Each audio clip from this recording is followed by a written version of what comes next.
मैं जैसे ही 10 घंटे भैया पढ़ता हूँ, जैसे ही 12 घंटे पढ़ता हूँ, इतना बर्नआउट होता है कि अगले 2 दिन 4 घंटे 6 घंटे पढ़ाई होती है और सब कैंसिल आउट होता है। इतनी इफेक्टिव स्ट्रेटजीज इसमें डिस्कस की है कि कैसे बहुत लंबे समय तक तुम पढ़ सकते हो, तुम्हें कुछ भी बर्नआउट नहीं होगा। समझोगे नहीं, जब तक मैनिफेस्ट करोगे नहीं कि तुम्हें बर्नआउट होगा नहीं प्रिपरेशन में, तुम्हें बर्नआउट होके रहेगा। पूरे सिलेबस का एग्जाम होने वाला, वो भी IIT का। मेरा फर्स्ट ईयर में 9.4 CGPA था, पूरे साल कुछ भी नहीं पढ़ा था मैंने। भैया कभी कभी लगता है कि जो समय मैंने वेस्ट किया, जिसकी वजह से मेरी 11th बर्बाद हुई या JEE बर्बाद हुआ, उसको मैं ठीक कर सकता हूं अगर मैं ज़्यादा पढूं।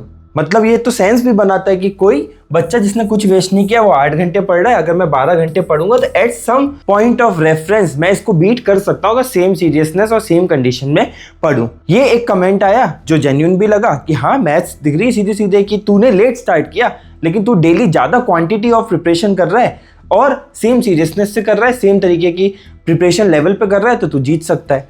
बट इस बच्चे ने ये बोला कि मैंने इसको ट्राई किया बट मेरे साथ एक चीज़ हो जाती है, बर्नआउट।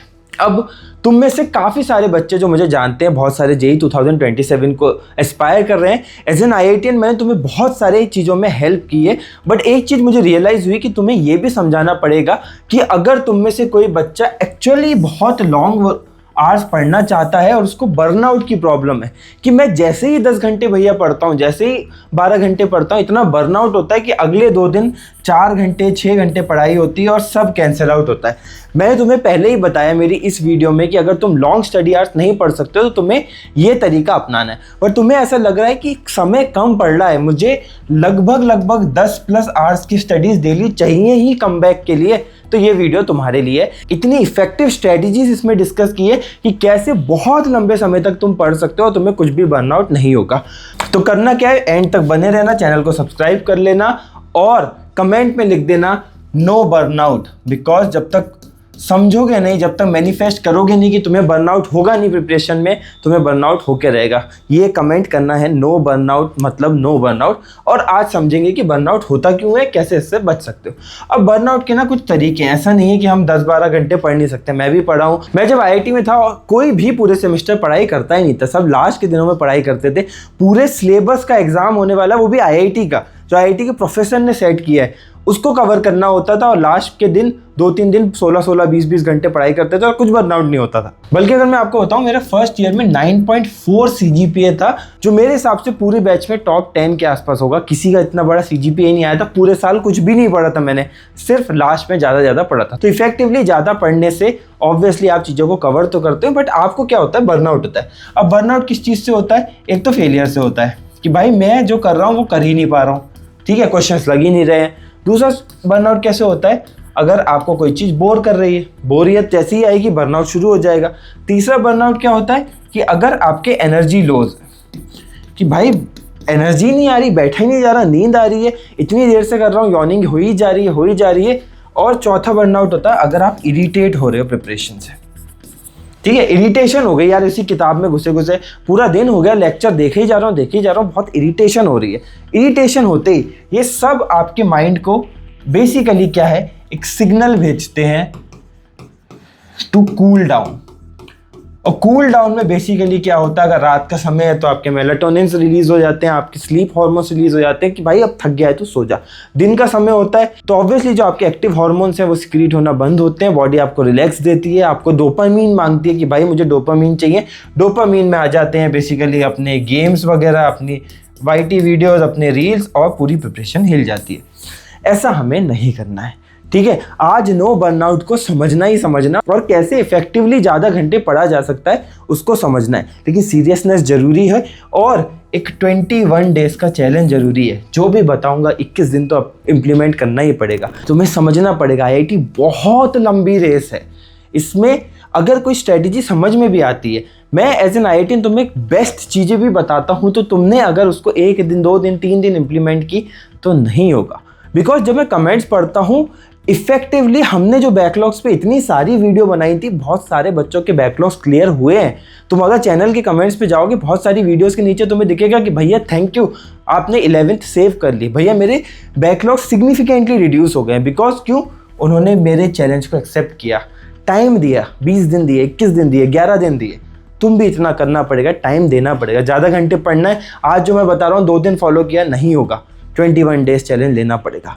और साथ ही साथ सब्सक्राइब करना पड़ेगा, क्योंकि हर जगह जो तुम्हें प्रॉब्लम्स आएंगी उसका सॉल्यूशन मैं तुम्हें देके ही रहूँगा।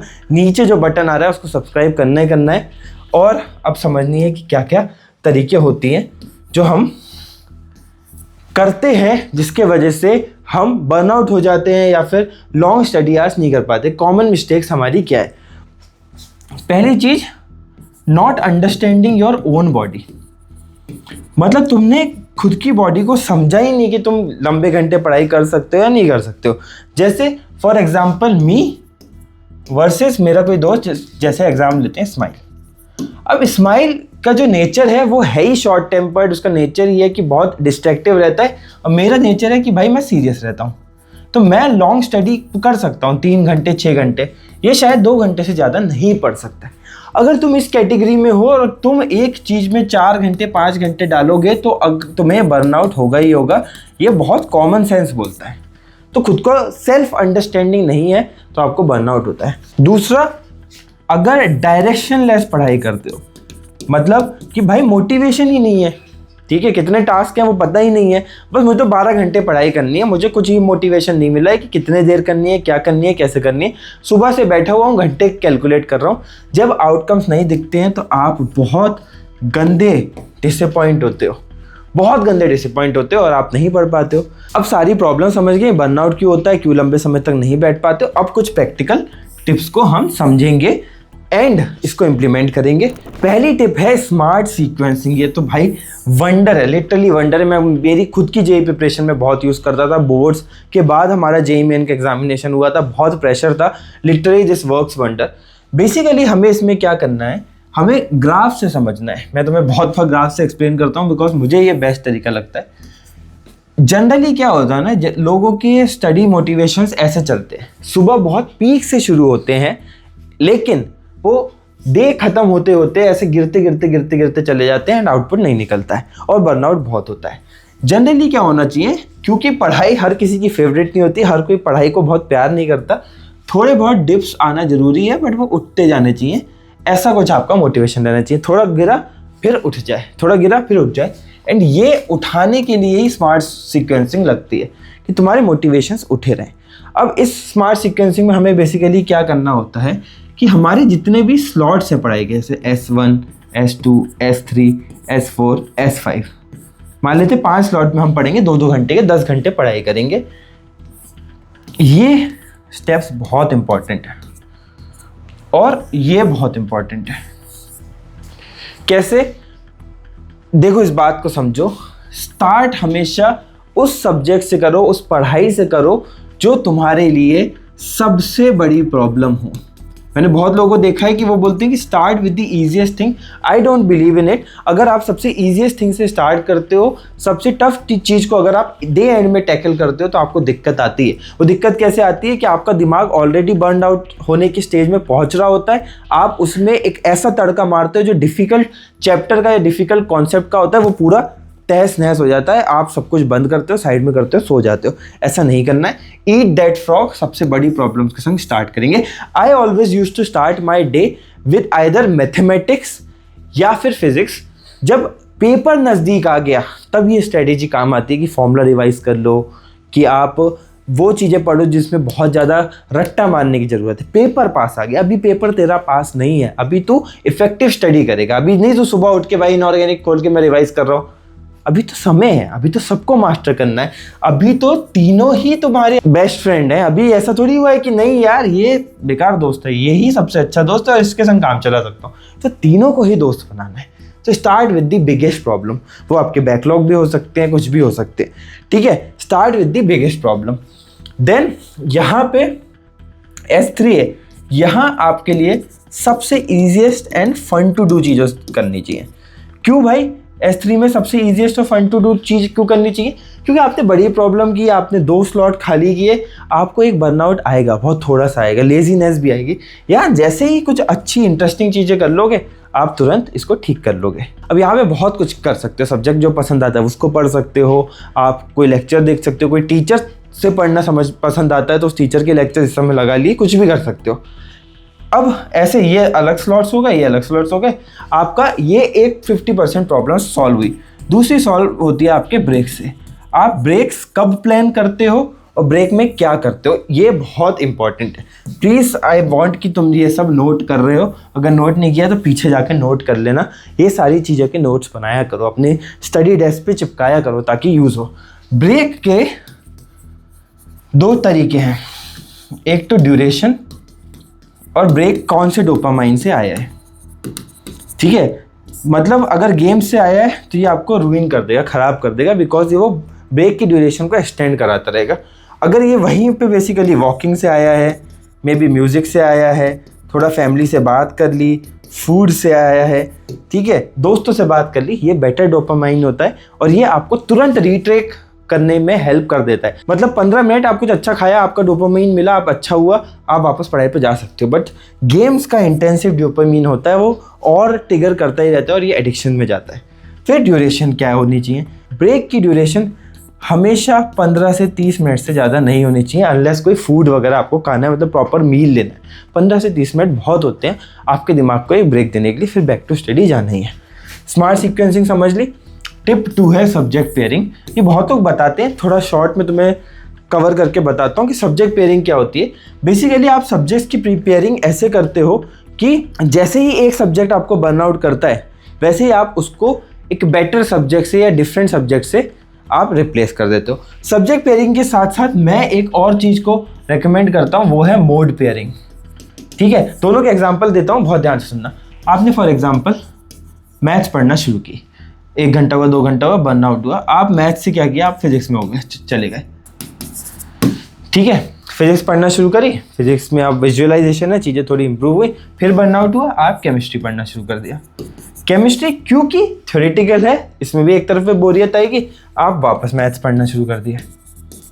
ठीक है, ये एक सीक्वेंसिंग हो गई। ये सब्जेक्ट पेयरिंग होती है कि कौन से डिफिकल्ट या बोरिंग सब्जेक्ट के संग मैं क्या पेयर कर रहा हूँ। कभी कभी हो सकता है कि दिन में, पूरे दिन में सिर्फ केमिस्ट्री पढ़ रहे हो, तो डिफरेंट चैप्टर से भी ये किया जा सकता है। मोड पेयरिंग मुझे ज़्यादा बेटर लगती है। मोड पेयरिंग में क्या होता है कि लेक्चर से अगर मैं बोर हो रहा हूँ तो मैंने नोट्स पे रिवाइज करना शुरू कर दी, नोट्स से मैं बोर हो रहा हूँ, क्वेश्चन प्रैक्टिस शुरू कर दी। क्वेश्चन प्रैक्टिस से जनरली वैसे कोई मैंने देखा नहीं है बोर हो रहा है, बट अगर बोर हो रहा है तो वापस लेक्चर कोई देखना लग जाओ, वापस किसी नोट्स पे आ जाओ। ठीक है, ये मोड पेयरिंग होती है। ये सब स्मार्ट टेक्निक्स एक टॉपर खुद से कर लेता है, क्योंकि ऑब्वियसली वो टॉपर है, कहीं ना कहीं भगवान ने उसको कुछ एडेड इंटेलिजेंस दी है। बट आपको हम हेल्प करते हैं, बिकॉज कभी भी एक एवरेज बच्चा भी एक टॉपर को बीट कर सकता है अगर वो कंसिस्टेंटली हार्डवर्क करता रहे। और ये जो फालतू के फ्रिक्शंस आते हैं, उस फ्रिक्शन के लिए IITian भैया है। थर्ड एक और टिप होती है स्टडी ब्रेक स्लीप कॉम्बो। ठीक है, ये किसी ने ज़्यादा नहीं बताया होगा, बट ये आपको समझना पड़ेगा कि कैसे इन तीनों चीज़ों का कॉम्बिनेशन आपको बर्नआउट से बहुत बताता है। बिकॉज अगर आप देखोगे, स्टडी है, एक आपके उसके बीच में ब्रेक है और एक आपका स्लीप है। आपको इन तीनों को ऐसे पेयर करना है कि ये बर्नआउट का पीक है। ठीक है, ब्रेक क्या है, इसका टेम्पररी सॉल्यूशन है, और स्लीप क्या है, इसका परमानेंट सॉल्यूशन है उस दिन की बात करें तो आप इसका कॉम्बिनेशन कैसे बनाते हो वो आपको देखना है। मतलब स्टडी में जैसे ही आपको माइनर बर्नआउट हो रहा है, आप बेसिकली ब्रेक ले लो, फिर से पढ़ाई शुरू कर दो। जैसे ही आपको मेजर बर्नआउट हो रहा है, आप स्लीप में स्विच हो जाओ।